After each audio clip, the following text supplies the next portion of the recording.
own, you'll also need to protect the outside. Now, the most common recommendation is to ship your PC in the box that the case came with. It's the right size, and you probably still have the original packing foam that came with it. But there are a couple of things to keep in mind. One is that this box was designed to protect a case, not a case that was loaded up with an extra 15 to 25 pounds of components. So it's definitely a good idea to put this box inside another box. 2, if your case was shipped with soft foam like this, that could be reusable. But if it was shipped with a harder, rigid style foam like this stuff, it could have been spent by its original journey. And like bike helmets, this stuff is designed to take an impact, not a bunch of impacts. Now we've got to solve our last problem. You might have noticed in all of this that there's no room for the monitor. So for that, you'll either have to, 1, use a different outer box, a larger one, although I don't necessarily recommend that because your monitor just banging around in there is not gonna be a good time. Or 2, you'll have to ship it in a separate box. And once again here, we recommend using the original one wherever possible, with the same caveat that depending on the type of foam that was used, it might not have its original structural rigidity. Another fun option is a lot of these kinds of events actually have the option to rent a monitor when you get to your destination. For example, DreamHack and QuakeCon usually have both PCs and monitors for rent. But that's not an option at LTX 2019. So if you're choosing one large box and you wanna kind of pack everything in there, the most important thing is to make sure that it's big enough for all of your stuff plus your padding, but not so big that you're paying for unnecessary size and weight. You also wanna make sure that you have enough packing material, because if there's any space for things to slide around, just like with the inside of the PC, you're going to have a pretty bad time. Now for the inside of an outer box, you can use whatever cheapo packing material you can find. Crumpled up newspaper, anything that you can pull out of the garbage that'll help absorb impacts without adding too much weight. Taping up your box, you wanna use 2 strips of packing tape across the opening, 2 perpendicular to that, and then a loop around the edge just for added stability. Repeat that on the other side, and you're set. Now, the big question, do you write fragile, this side up, or computer on the side? Well, it's probably not gonna help you, since most of the people who handle boxes are moving so fast that they don't have time to give your package any special treatment. And much of the logistics chain is actually automated so that unsympathetic robots who can't read will likely be the ones giving your box most of the abuse. It's worth a try. We're just not gonna tell you to get your hopes up. Speaking of getting your hopes up, I've got my hopes up that with PIA, my true IP address will be hidden, and sure, okay, cool. Also linked in the description is our merch store, which has cool shirts like the one I'm wearing, and cool hoodies like the one I'm wearing, and our community forum, which you should totally join.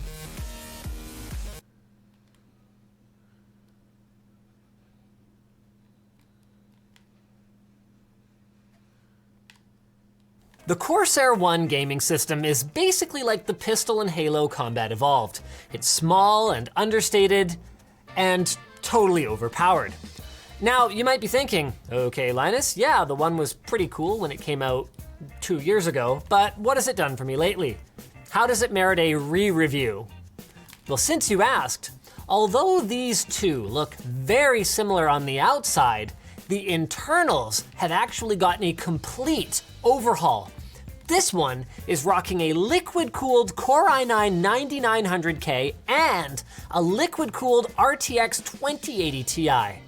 So let's find out how Corsair did that. After I totally derail everything to tell you about today's sponsor, Glasswire. Glasswire lets you instantly see your current and past network activity, detect malware, and block badly behaving apps on your PC or Android device. Use offer code Linus to get 25% off at the link below.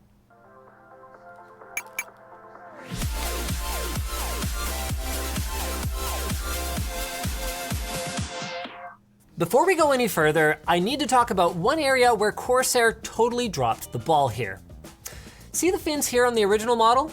They are slightly above the fan grill, meaning that when you stroke them, the one sings you this wonderful little tune.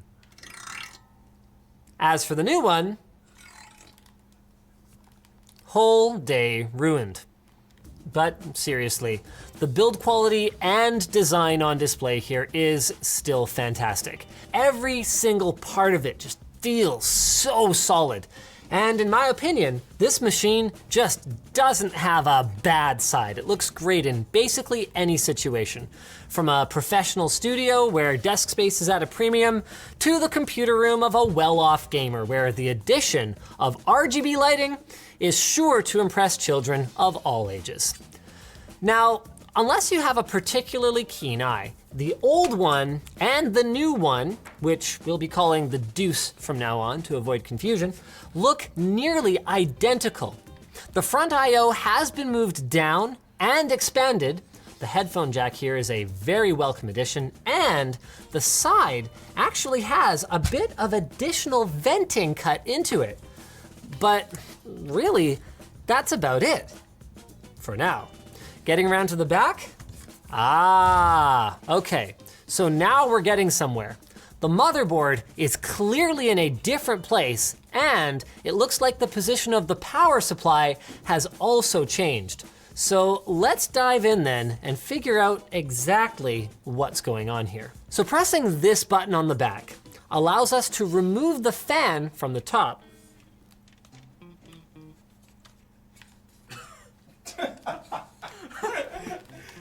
That's the one, right? So pressing this button on the back, How are you doing this? Okay. So pressing this button on the back allows us to remove the fan from the top here. You can see it's, there we go, now it's unplugged. It's 140 millimeters and takes care of the majority of the cooling, pulling air in through the radiators that you can actually see on either side here, and then exhausting it right up the top. In our testing, this results in nearly silent operation in many situations, and even under full load, the Deuce is shockingly quiet, with the 2.5-inch hard drive and the quiet water pump competing to be the loudest, or more like least quiet component. Removing these 4 screws then, that's a marker. Thought I had my screwdriver in my pocket, I don't. Removing these 4 screws then allows our sides to slide down. So here, here, here, and here.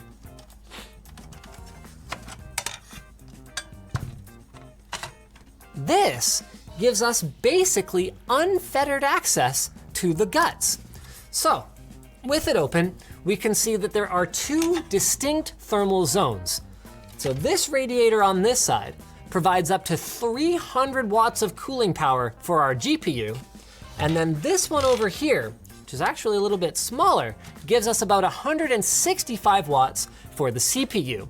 Now, this dual zone design isn't new, but Corsair has actually flipped around which side the components are on, and one benefit of that change is massively better cable management.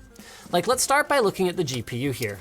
I love how they were able to get all of the cabling along the edge over here. See this? It's all tucked in there nicely, rather than just sprawling everything across the components.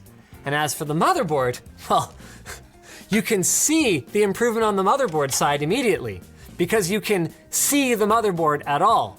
And the tubing to the radiators has also been shortened, which is a surprisingly important improvement for anyone that might want to upgrade this machine in the future. In the past, when you were putting the one back together, it was really easy to accidentally kink the tubing, completely cutting off cooling to one of the sides. Not very user-friendly. Moving back to the GPU, we can actually see here that the water block is only responsible for cooling the GPU's core, with VRM and power management being taken care of by this actively cooled heatsink. This is actually not the first time I've seen a design like this. There were some older, they were called unisinks back when DTEC first did it. And you were expected to kind of like duct tape a fan to it. There was like no official way to do it, but it works really, really enthusiast. It's possible you'd be able to take it and then transplant it onto a future RTX 9000 or whatever the case may be, as long as you could figure out some way to deal with the memory and the VRMs. Now, we can't say for sure how easy that's gonna be, but we do know that compared to a full cover block that is specific to the card, there's a better chance you'd be able to reuse some of your components. What we can also say for sure is that we got some outstanding cooling results out of this setup here. In 3D Mark, the Deuce was expectedly within our margin of error for performance compared to an air-cooled card, with the temperatures leveling off in the high 70s after 45 minutes of gaming. So what that means is that you might not have a massive amount of headroom for overclocking or anything, but it also means that you can expect full boost clocks indefinitely while your system remains quieter than basically any air-cooled card, let alone an air-cooled card in a tiny chassis like this. Moving over to the other side, I feel like I have to bring this up again, how impressive the improvements in cable routing are compared to the old model. Routine upgrades will be significantly easier this time around. There's not a ton that you can upgrade out of the box, since our config is already loaded for bear. Both RAM slots are populated for a total of 32 gigs. The single 2.5-inch drive bay is occupied by a 2 terabyte hard drive, and the 480 gig M.2 SSD is located on the back of the motherboard, which is probably actually easier to access by pulling off the graphics card. But the really interesting thing over here is the CPU radiator, which is actually smaller compared to the outgoing model. This allows the compact 600 watt power supply to pull in fresh air from the outside rather than recycled warm air from inside the system. So that means that it can actually operate much more efficiently, which contributes to the overall quietness of our machine. And then back to the size here, Corsair claims that they actually managed to increase the cooling capacity since the new layout has a smaller rad, but one that allows more air to be pulled through it. So let's see how that works out for them. Actually, looks like it's pretty well. So our Core i9 9900K stayed right at a blistering 4.7 gigahertz in games, even after giving it plenty of time to heat up the coolant. And our temperatures managed to hold comfortably around the mid-70s.